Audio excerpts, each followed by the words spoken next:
नमस्कार। इस समय हमारे साथ समाज सेवक संजय कबलाना, गौ भक्त संजय कबलाना हमारे साथ मौजूद है। राजनीतिक चर्चा करेंगे इनके साथ, आगामी विधानसभा के बारे में चर्चा करेंगे, साथ ही जो लोकसभा परिणाम आए हैं उसमें भी कहीं ना कहीं संजय कबलाना की अहम भूमिका रही होगी। लगातार ये चर्चा थी कि संजय कबलाना कांग्रेस ज्वाइन करेंगे, भाजपा ज्वाइन करेंगे। आखिर में संजय कबलाना ने अपने पत्ते क्यों नहीं खोले, इन सभी को लेकर चर्चा करेंगे। जनाब, सुर्खियां तो बनी रही लेकिन संजय कबलाना ने अपने पत्ते नहीं खोले। कोठियों पर लगातार नेताओं का आगमन रहा, कभी भाजपा के लोग आ रहे थे, कांग्रेस के आ रहे थे, लेकिन संजय कबलाना धैर्य बनाकर रहे और उन्होंने पूरी तरह से लोकसभा के चुनाव का परिणाम देखा। किस तरह से देखते हैं जनाब जो परिणाम आए हैं, क्या लगता है कि वो ठीक है? आप सभी को मेरा नमस्कार। हाँ। और आपके सभी दर्शकों को भी मेरा नमस्कार। पत्रकार साथियों, आज जो लोकसभा चुनाव हरियाणा प्रदेश में और पूरे देश में हुआ और जो हरियाणा प्रदेश का रिजल्ट आया, और कहीं न कहीं हमारे को भी पार्टी ने आदेश किया था भी लोकसभा चुनाव लड़ो, लेकिन परिस्थितियां रही, बदलाव हुआ और बदलाव में किसी और साथी को चुनाव लड़ाया गया। उसी को लेकर के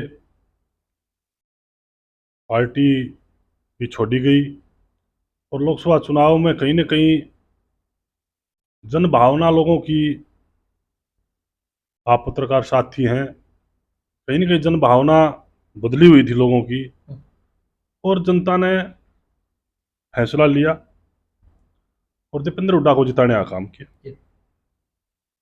लेकिन संजय कबलाना ने अपने पत्ते नहीं खोले। संजय कबलाना घर पर बैठे रहे, क्योंकि राजनीतिक आदमी अगर घर पर बैठा रहेगा तो जाहिर सी बात है उसके जो वोटर्स हैं, जो कार्यकर्ता हैं, वो कहीं ना कहीं निराश तो होंगे जनाब।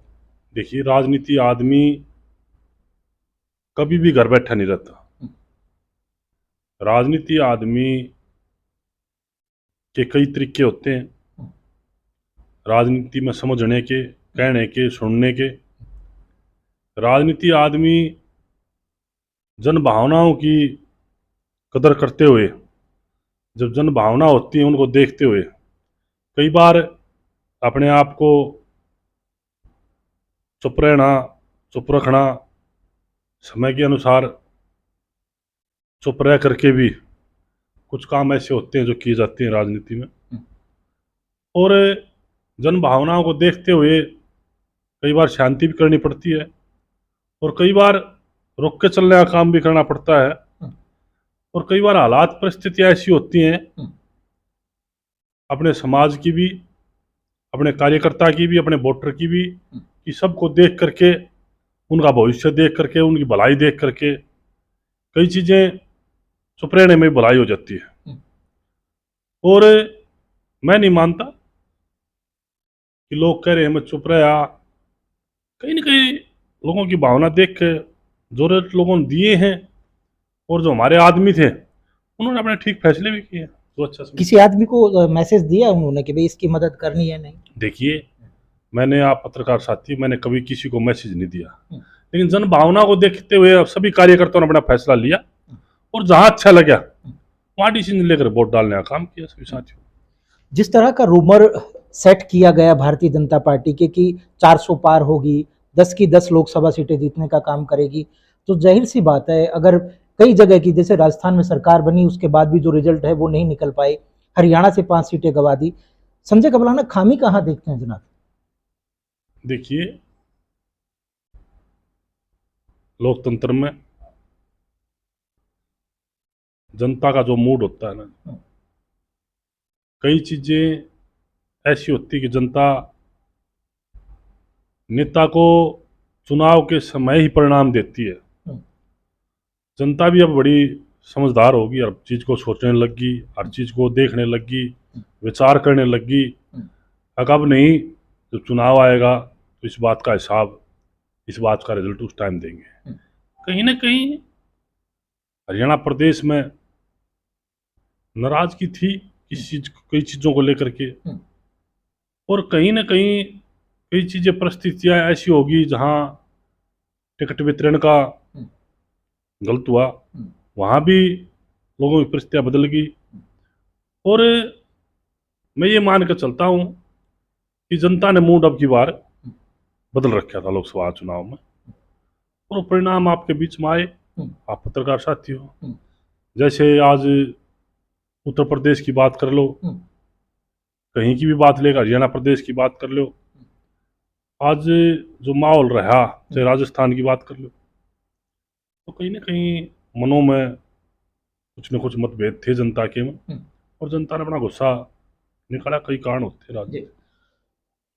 5 सीटें कांग्रेस पार्टी के आने के बाद कहीं ना कहीं भूपेंद्र सिंह हुड्डा और कांग्रेस पार्टी पूरी तरह से उत्साहित नजर आ रही है जनाब। चंडीगढ़ में लगातार विधायकों की मीटिंग है और लगातार वो कहीं ना कहीं ये चाहते हैं कि जो अल्पमत में सरकार उनका इस्तीफा हो, यानी कहीं ना कहीं चुनाव, मध्यावधि चुनाव की संभावनाएं हैं।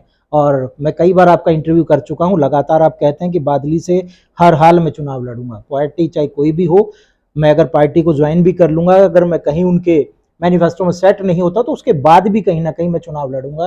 तो संजय कबलाना अपनी भूमिका को किस तरह देखता है? देखिए, आप पत्रकार साथी हैं, लोकसभा के चुनाव में और विधानसभा के चुनाव में अलग अलग मुद्दों का चुनाव होता है, अलग अलग परिस्थितियां होती हैं, कई चीजें बदलाव की होती हैं विधानसभा चुनाव में। जिस तरीके से आज कांग्रेस हवा में चली हुई 5 सीटें आ गई, मैं मान के चलता हूँ 5 सीटें आ गई, लेकिन 5 सीटें में बीजेपी भी तो है, 5 सीट बीजेपी तो ले रही है। आज जब विधानसभा चुनाव आएगा तो विधानसभा चुनाव में अलग परिस्थितियां होंगी, अलग कैंडिडेट होंगे, कहीं भाईचारे का मुद्दा होगा, कहीं समाज का मुद्दा होगा, कहीं और चीज का मुद्दा होगा, कहीं गोतनाथ का मुद्दा होगा। उस चुनाव में बड़ा बदलाव होता है विधानसभा चुनाव में। और मैं ये कहता हूँ कांग्रेस को इतना खुश नहीं होना चाहिए। विधानसभा चुनाव और तरीके तो होगा, और विधानसभा चुनाव में मैं तो बादल हल्के ही बता सकता हूँ। आज बादल हल्के में दीपेंद्र हुड्डा जी 47,000 वोटों से जीते हैं।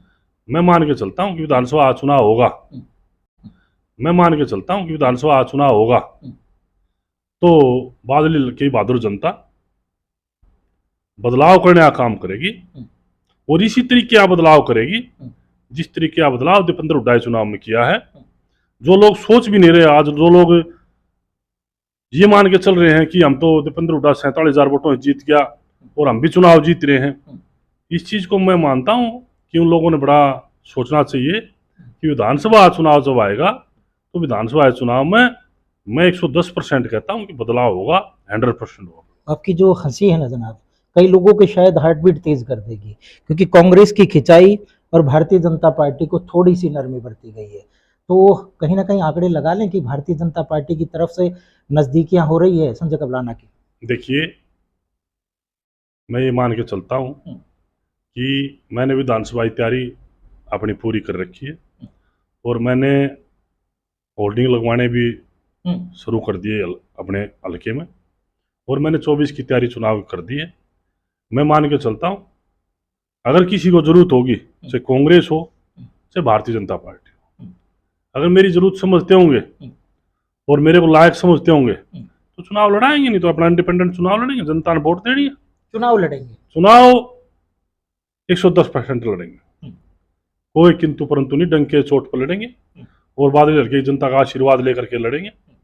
2019 में भी जनता ने आशीर्वाद दिया, और मैं उम्मीद करता हूं कि 24 में भी अपना भरपूर आशीर्वाद देकर के बादल हल्के जनता एक अच्छे उम्मीदवार को चुनकर चंडीगढ़ भेजने का काम करेगी, और 2019 की तरह ही अपना पूरा आशीर्वाद देकर के ईमानदारी से बादल हल्के जनता अब की बार 24 में बदलाव करेगी, डंके चोट पर करेगी, और अपना आशीर्वाद देकर के करेगी। संजय कबलाना को चाहे पंजे का निशान मिले या कमल के फूल का, लेकिन टिकट पहले, यानी बादली से टिकट पहले होगी, ये समझौता होगा। देखिए, मैंने तो आप पत्रकार साथी बोल दिया, अगर किसी को जरूरत हो वे चुनाव लड़ाएं। आपकी तरफ से तो कंडीशन होगी ना टिकट की? देखो, मेरी तरफ से मैं चुनाव लड़ रहा हूं तो कंडीशन तो है ही, इसमें कोई दो राय नहीं। जब मैं चुनाव लड़ने ही कह रहा हूँ, फाइनल कर रहा हूँ मैं चुनाव लड़ूंगा 24 में, तो टिकट के लिए तो जाऊंगा, टिकट मांगने के लिए जाऊंगा। टिकट नहीं देंगे चुनाव लड़ूंगा, चुनाव तो लड़ना पड़ेगा जो चुनाव फाइनल कर रखे है। और चुनाव राजनीति में जब चुनाव लड़ने के लिए आए हैं और खेल में खेलने के लिए आए हैं, और खेल नहीं खेलेंगे, कंपटीशन नहीं लड़ेंगे, तो ताकत का कैसे पता चलेगा? तो प्रजातंत्र में तो भाई सिरों की ताकत है, जनता का आशीर्वाद चाहिए, जनता आशीर्वाद देगी तो ताकतवर बन जाएंगे, जनता आशीर्वाद नहीं देगी तो ताकतवर नहीं बनेगा आदमी। ताकतवर बनना है तो चुनाव लड़ना पड़ेगा। आप पहलवान हैं, जाहिर सी बात है, आपने मतलब एक तरह से लंगोट कस लिया है, जैसे होल्डिंग लगा दी है, आप लगातार लोगों के बीच जा रहे हैं। आपने तो बता दिया कि जी मैं तो कुश्ती लड़ूंगा, लेकिन ये कुश्ती नूरा कुश्ती नहीं होगी। देखिए, ना मेरे परिवार ने, चाहे गौ भगत ओम प्रकाश चेयरमैन कबलाना जी हों, चाहे मेरे चाचा प्रताप कबड्डी बहुत अच्छे प्लेयर होया करते, चाहे मेरे चाचा प्रताप की बात हो और चाहे आज मेरी बात हो, मेरे परिवार ने कभी नूरा कुश्ती लड़नी सीखी नहीं, ना मेरे परिवार ने कभी नूरा कुश्ती लड़ी। ये राजनीति का खेल है। इस राजनीति में डंके की चोट पर 2009 में लड़े, बादल हल्के की जनता ने आशीर्वाद दिया। इस बादल हल्के की जनता के आशीर्वाद के साथ 2019 में लड़े, इस जनता ने भरपूर आशीर्वाद दिया और अब 24 की लड़ाई है। 24 की लड़ाई में मैं उम्मीद करता हूँ और प्रार्थना भी करता हूँ बादल हल्के की जनता से, हमारे बुजुर्ग नौजवान साथी मातृशक्ति बहनें सभी अपना आशीर्वाद और प्यार दे करके 24 के चुनाव में बादल हल्के में बदलाव करके और अपना वोट अपने बेटे और अपने भाई को दे करके मैं उम्मीद करता हूं कि चंडीगढ़ भेजने का काम करेंगे, अपना आशीर्वाद दे करके, और बादल हल्के का विकास और युवाओं को रोजगार और जो भी बादल हल्के की आवाज़ मजबूती से उठाने का काम करे। मैं तो ये कहता हूँ उसी को अपना नुमाइंदा बना करके चंडीगढ़ भेजने का काम करें। बात करने के लिए आपका भी बहुत बहुत धन्यवाद।